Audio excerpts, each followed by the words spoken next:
So the UK government right now is currently implementing a lot of policies that originate from China, including digital currencies, digital IDs, and, well, although this doesn't come from China, it is heavily influenced by their system.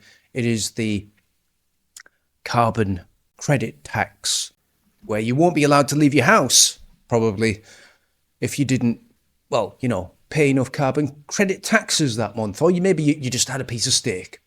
Well, according to the report, a packet of cheese accounts for 1.1 kilograms of CO2, over 25% of your daily allowance. Red meat? Forget it. If you spent your entire 4 kg allowance on steak, you'd get around 8 ounces of meat. While meat and dairy products have the highest carbon footprints, 2 slices of bread would account for just 3%, while a can of Coke just 4%. So basically, diabetes is on the menu. But don't worry, Big Pharma will have you covered, because medications and healthcare products will not be factored into your daily carbon limit.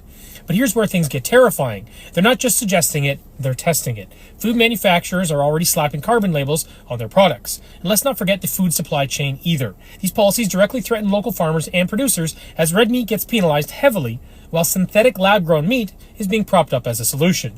Right? You had some steak, you're not allowed to leave your house or go to work or use public transport because you're a carbon terrorist or something. I honestly will bet that they will use those words, a carbon terrorist. Meanwhile, they're spending £30 billion of UK taxpayers' funds on a infrastructure network or a site that is going to suck out 30,000 tons of carbon a year compared to China's 12 billion tons that they release every year.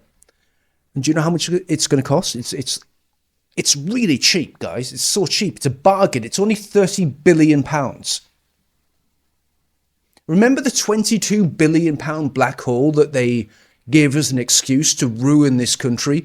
Well, it's going to cost more than that to capture bullshit from the air. That's cool, right? Let's listen to this Chinese person who went back to China and try and understand what the Chinese mentality is. Not the Chinese, by the way. I want to make that distinction clear. The Chinese people fucking hate this. They hate this. The CCP. The CCP. 这次回国走了10几个城市，体验感最差的一个地方。During my recent trip,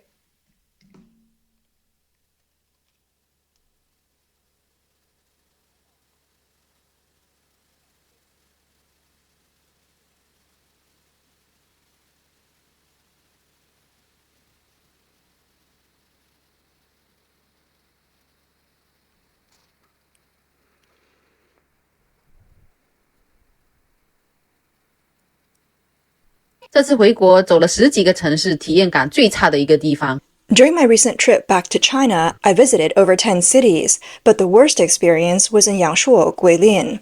I joined a 2-day, 1-night tour that promised no shopping stops, but in reality, this is a Chinese person.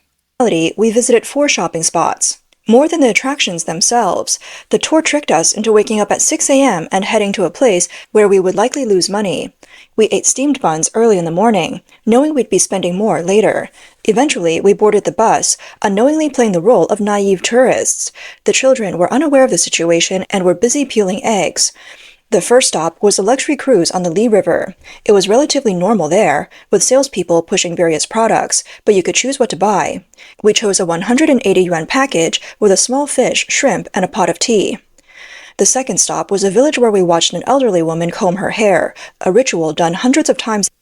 It's weird, right? Going to these places and seeing these people do these performative things, and all the tourists down there, the Chinese mostly, by the way, it's a bunch of Chinese people taking pictures of other Chinese people. And the reason they're taking pictures of these people is because when the CCP was thrust into power through murdering their own people and denigrating their own actual legitimate government to Taiwan, they destroyed their own culture in doing that. The Cultural Revolution went around killing teachers, scientists, historians, and everyone that was related to the old China. And thus, the new China was born devoid of any cultural wealth, or anything that really ties people back to their past. So now they go to these theme park environments where they watch their old selves do their old things, taking pictures of them like they're tourist attractions.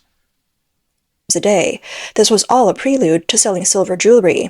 They claimed that buying wasn't mandatory, but the guide repeatedly pressured us, saying that if we didn't buy, it was a reflection of poor service. This moral coercion worked, and we ended up buying silver cups for almost 7,000 yuan. What the fuck? 7,000 yuan for that piece of shit? What the fuck? For those that don't know, right? 7,000 yuan, it's about the same as what an English teacher gets paid in China.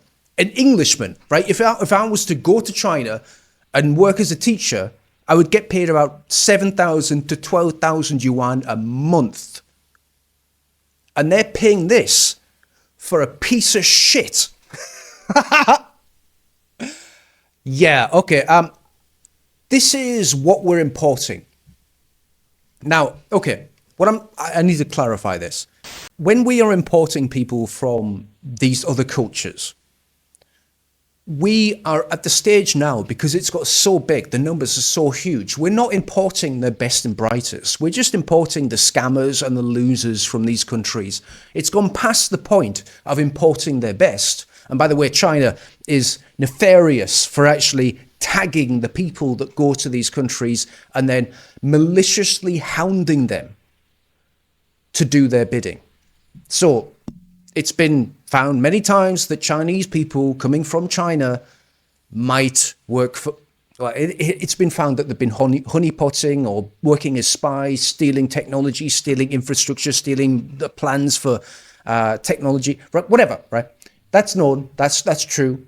The reason I really want to talk about this is, given that, the CCP is an absolute piece of shit, do you really want them to build a super embassy in the heart of London? A place, right, by the way, the CCP and China in general has been known to set up their own independent, hidden police stations and police forces in basically every country around the world. One was just found out in London about, a year ago? They literally had Chinese police policing other Chinese people in London. A little bit like Sharia law. Wait. Does that mean that people from different cultures, if they come here in large scales, just don't integrate and end up setting up their own legal systems?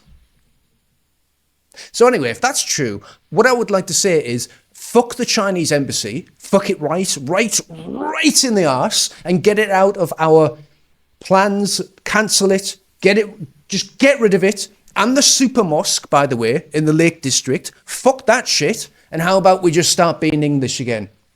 I'd like that. And deport anyone that just disagrees with that. Because fuck them. See you later.